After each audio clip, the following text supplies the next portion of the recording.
আয়াতে কারিমার মধ্যে আল্লাহ রাব্বুল আলামিন বলছেন ওয়াতাসিমু বিহাবলিল্লাহি জামিয়া, তোমরা আল্লাহর রজ্জুকে আঁকড়ে ধরো, ঐক্যবদ্ধভাবে আঁকড়ে ধরো।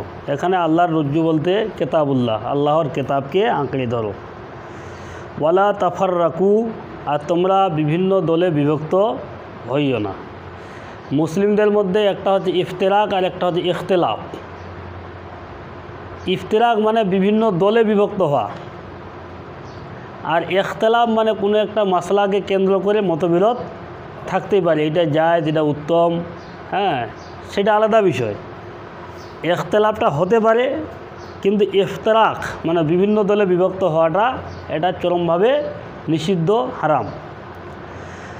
পরবর্তী অংশ আল্লাহ উযকুরু নি'মাতাল্লাহি আলাইকুম, তোমাদের উপরে কৃত নেয়ামতকে তোমরা স্মরণ করো।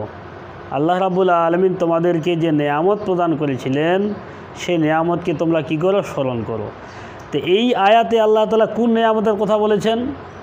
ইদ কুনতুম আদান, যখন তোমরা এক অপরের শত্রু ছিলে, ফাআল্লাফা বাইনা কুলুবিকুম, তখন আল্লাহ রাব্বুল আলামিন তোমাদের অন্তরের মধ্যে, তোমাদের হৃদয়ের মধ্যে প্রীতি সঞ্চার করলেন, ভালোবাসা সঞ্চার করলেন। শত্রু ছিলে কিন্তু ভালোবাসায় পরিণত করে দিলেন। ফাসবাহতুম বিনি'মাতি ইখওয়ানা, সেই অনুগ্রহের কারণে তোমরা এক অপরের মধ্যে ভাই ভাইয়ে পরিণত হয়ে গেলে। ওয়া কুনতুম আলা শাফা হুফরাতিন মিনান নার, তোমরা জাহান্নামের দ্বার প্রান্তে পৌঁছে গেছিলে। তোমাদের মধ্যে শত্রুতাটা, বিদ্বেষটা, হিংসা বিদ্বেষ, শত্রুতা এমন পর্যায়ে পৌঁছে গেছিল যে তোমরা জাহান্নামের দ্বার প্রান্তে, জাহান্নামের কিনারায় পৌঁছে গেছিলে। কিন্তু আল্লাহ রাব্বুল আলামিন তোমাদের এখানে আপোষের মধ্যে ভালোবাসা সঞ্চার করে এক অপরের মধ্যে ভাই ভাইয়ে পরিণত করে দিলেন। এখানে এই নিয়ামতটাই আল্লাহ রাব্বুল আলামিন স্মরণ করতে বলছেন। ফাআনকাযাকুম মিনহা, আল্লাহ রাব্বুল আলামিন আপোষের মধ্যে ভালোবাসা প্রীতি সঞ্চারকরণের মধ্য দিয়ে তোমাদের জাহান্নামের আগুন থেকে বাঁচিয়ে নিলেন। কাযালিকা ইউবাইয়িনুল্লাহু লাকুম আয়াতিহি, এইভাবেই আল্লাহ রাব্বুল আলামিন তোমাদেরকে তার আয়াতগুলো বিবৃত করে থাকেন, বর্ণনা করে থাকেন। লাআল্লাকুম তাহতাদুন, যাতে করে তোমরা হেদায়েত প্রাপ্ত হও, সঠিক পথে পরিচালিত হও। কাফেররা এক অপরকে দেখলে তরবারি নিয়ে বের হতো, এমন শত্রুতা পৌঁছে গেছিল। আমরা তো এখনও সেরকম পর্যায়ে শত্রুতায় পৌঁছাইনি। তাহলে সেটার যদি সমাধান থাকে তাহলে এইটারও সমাধান থাকবে যদি আমরা, ইনশাআল্লাহ। তারপরে একটা আয়াত বলছেন ওয়ালতাকুম মিনকুম উম্মাতুন ইয়াদউনা ইলা খায়র, তোমাদের মধ্যে এমন একটা জামাত বা দল থাকা দরকার, ইয়াদউনা ইলাল খায়র, যারা মানুষকে কল্যাণের দিকে আহ্বান করবে। ওয়া ইয়ামুরুনা বিল মারুফ, আর ভালো কাজের আদেশ করবে। ওয়া ইয়ানহাউনা আনিল মুনকার, মন্দ হতে নিষেধ করবে। এখানে কয়টা কাজের কথা বলা হলো? প্রথম হচ্ছে একটা জামাত, একটা দল, সংগঠন থাকবে। সেই জামাত বা সংগঠনের সুবাদে আমরা, আমাদের কাছে যে কোনোভাবে এই বার্তা পৌঁছেছে বা একটা সমস্যা লেগেছে, আমরা দিনী ভাই হিসাবে, কুল্লু মুসলিমিন ইখওয়া, প্রত্যেক মুসলিম ভাই ভাই হিসাবে আমরা এখানে ছুটে এসেছি। কারণ কাজটা কি?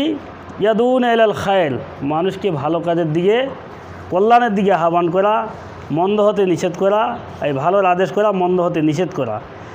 যে ব্যক্তি বা যে দল বা যে জামাত এই তিনটি গুণে গুণান্বিত, কয়টা গুণের কথা বলা হলো এখানে? কল্যাণের দিকে আহ্বান, ভালোর আদেশ, মন্দের নিষেধ। তাদের ব্যাপারে আল্লাহ রাব্বুল আলামিন সার্টিফাই করছেন ওয়া উলাইকা হুমুল মুফলিহুন, এরাই হচ্ছে সাফল্য মণ্ডিত। তার বলছে ওয়ালা তাকুনু কাল্লাযিনা তাফাররাকু, তোমরা তাদের মতো বিভক্ত হয়ে যেও না। কাদের মতো? এখানে ইহুদি খ্রিস্টানদের কথা বলা হচ্ছে, যে তাদের মতো তোমরা বিভিন্ন দলে বিভক্ত হয়ে যেও না।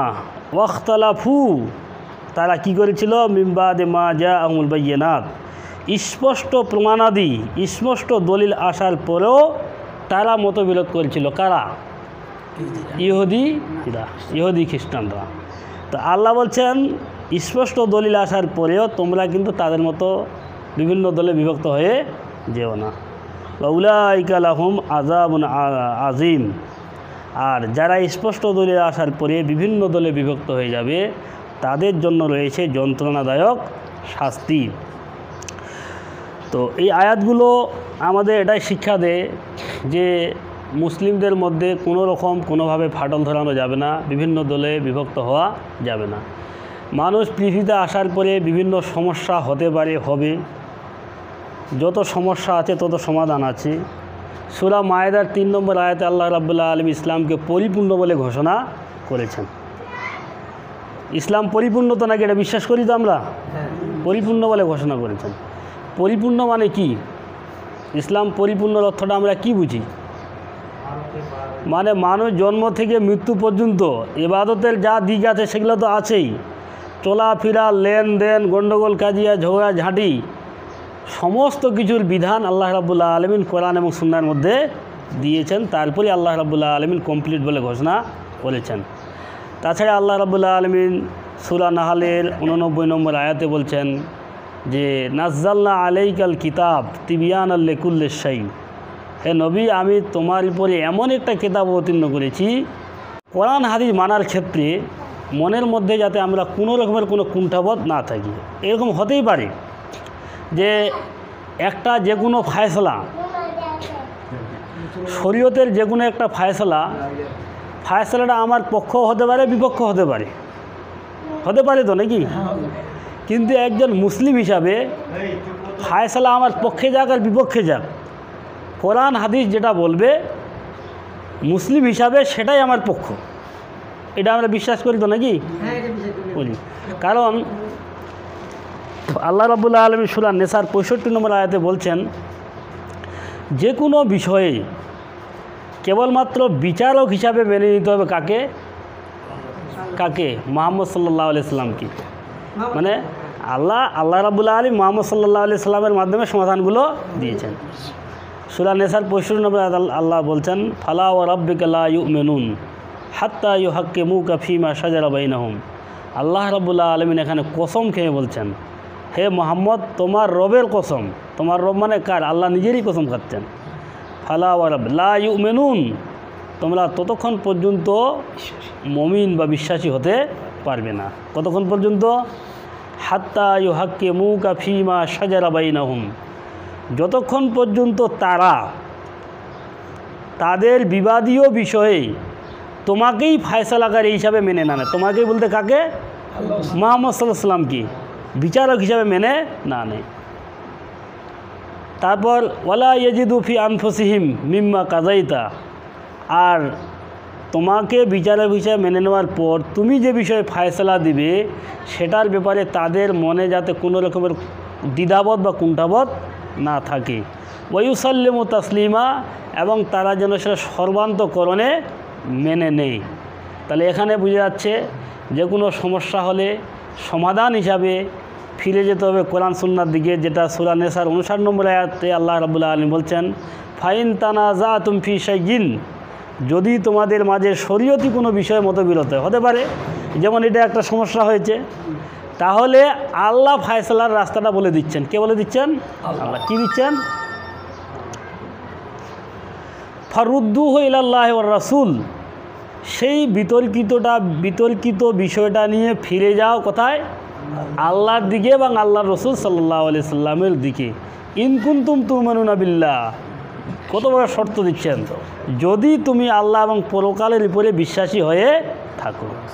তার মানে শরীয়তে কোনো বিষয়ে সমস্যা হলে একজন ইমানদার ব্যক্তির কর্তব্য হবে, দায়িত্ব হবে যে ওই সমস্যাটার সমাধানটা নিয়ে যাবে কোথায়?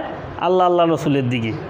যালিকা খায়রুন ওয়া আহসানু তা'বিলা, এটাই হচ্ছে উত্তম নীতি এবং উত্তম ব্যাখ্যা বা তফসিল।